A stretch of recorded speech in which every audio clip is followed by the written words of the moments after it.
I've been backpacking through Europe for 5 months now, and I've learned some things that I genuinely wish someone had told me before I left. Some of them are practical, some of them are really just a reflection of my own anxious mind, but all of them are things that I think you need to hear if you're thinking about going on a trip like this or currently on one and feeling a little alone in your thoughts. I dreamed about this trip for 10 years. Since I was 15, I've been saving, planning, researching, imagining what it would be like, and it's not really what I thought it would be, and not necessarily in a bad way. And I learned a hell of a lot about myself and the world around me. And so far, these are my biggest lessons. You will go over budget, probably, most likely, especially in this economy. Long-term travel is expensive. Travel is expensive. Even if you're getting free accommodation along the way, even if you're backpacking your way through cheap hostels and not doing any real shopping. I'm so lucky that I have no expenses at home, because if I did, I don't think that this would be possible. I've found that transport and accommodation has just eaten my budget, and I did not account for it. I didn't budget for it properly. I thought that I had it figured out. I literally spent 3 months out of the past 5 months staying in free accommodation with family, doing work, and it's still in my top 3 spending categories, the other 2 being transportation and food. But I'm finding that I'm paying a little bit more for hostels for 2 reasons. 1, last minute bookings, and 2, safety in central locations, women-only dorms, and stays with high ratings. I'm not staying at a 2-star hostel that has bed bugs. Like, it's just not happening, sorry. Nor do I want to stay in a room with men. Sorry, I really just do not want to do that. Can we talk about the fact that a lot of hostels also charge extra for a women-only dorm?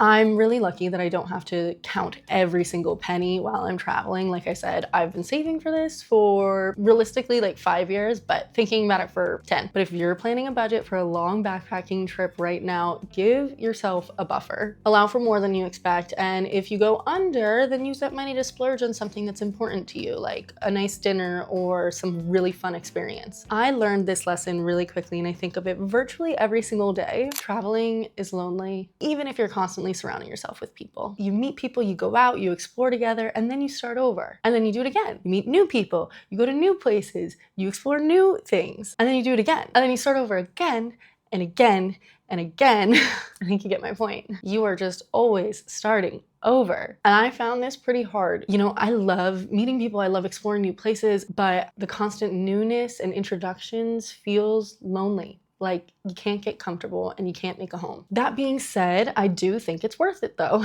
at least for me. I've been documenting this whole journey through travel vlogs, video essays, tip videos, and I've just learned so much and explored so much, and it's been so fun. And I wouldn't trade that for anything. If this sort of thing interests you or you relate to me, then maybe you should consider subscribing so that you can see more of this content. And maybe let me know what you want to see next. Your travels and honestly your life are what you make of it. There's obviously so many different factors that affect a person's travels and life that cannot easily be made better with a perspective change. I understand that, I acknowledge that, and I don't want to disregard that. But perspective is so important in your day-to-day. And sometimes really small changes in your perspective or your daily habits can really have an effect on how the rest of your travels go, how the rest of your life goes. If you're not meeting enough people, put yourself out there more. If you're feeling sad, try not to wallow for too long. Do something that you know brings you joy. If you're always complaining, start a gratitude list every single day of all the things that went well that day. I'm not saying you can't have a bad day. I have had so many bad moments, but at some point you have to remember that you chose to be here. And if it's not what you want it to be, then it's in your power to change it, or at least change your perspective around it. This is so cliche, but here goes. A solo trip is that deep, and it will change your life. It feels so eep, I love to say that, but before I left, I thought it's a bucket list trip, it'll be fun, I'll be really proud of myself for doing something that I've always dreamed about, and that was it. I knew that it was gonna bring on some emotions, but I just didn't know that they were gonna be this intense for me. And I've realized through this trip and also through past life experiences that doing something outside of your comfort zone will change your life in some way. It doesn't have to be some dramatic movie montage. But for me, I don't feel like I've become some vastly different person on this trip, but I do feel more clarity, thank God, And I feel as though the person that I am has gotten amplified because I had to face myself over and over and over again and just keep showing up with nobody to fall back on. I'm finding that when you're on a solo trip, or very likely when you're moving somewhere else, you're introducing yourself without any mirrors. No friends, partners, siblings, parents, family to reflect back who you are, to affirm who you are to other people. You have to show up confidently and as yourself. And that may or may not be the person who has been reflected back to you all of these years. So yeah, it is that deep. Know your safe spaces and comfort activities before you go. This one I have found to be so important, and I have never heard anyone talk about it. When you're traveling, everything is always changing. New city, new people, new language, and that's exciting, but it's also exhausting. You need to incorporate activities into your routines that feel familiar and ground you. For me, it's journaling, it's crafting and cooking, watching my favorite YouTubers before bed or while I eat. Those little routines are what keeps me sane. And it's not about recreating home. You know, I kind of feel like you should try to avoid that, but giving yourself something that feels a little bit like home. Figure out what those things are for you before you leave. And then while you're away, make time for them. Because when you're 3 cities deep in 1 week and feeling really overwhelmed, you're gonna need them. Always have something to look forward to. This kind of builds on my last one, but constantly introducing yourself, constantly being on the move is exhausting and it feels isolating, even when you're having a great time. So I like to give myself anchors along the trip, having something familiar to look forward to, meeting with a loved one, doing one of your favorite activities, even just a planned rest day or couple of days, which is what I'm doing right now in a hotel room all alone, cooking my own meals, doing my own crafts, and it's amazing.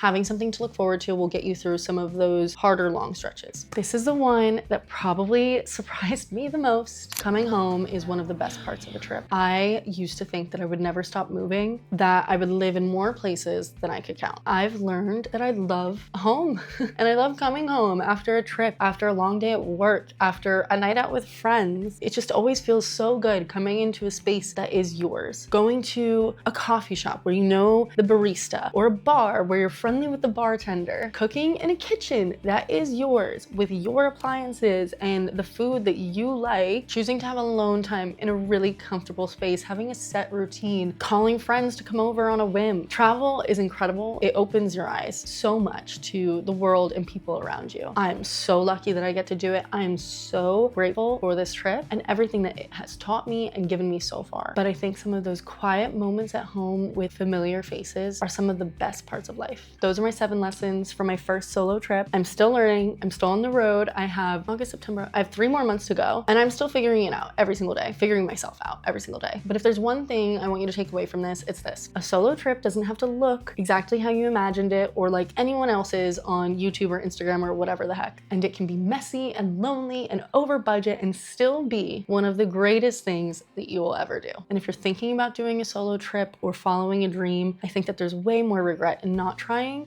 than there is in trying. Maybe this is your sign to give it a try.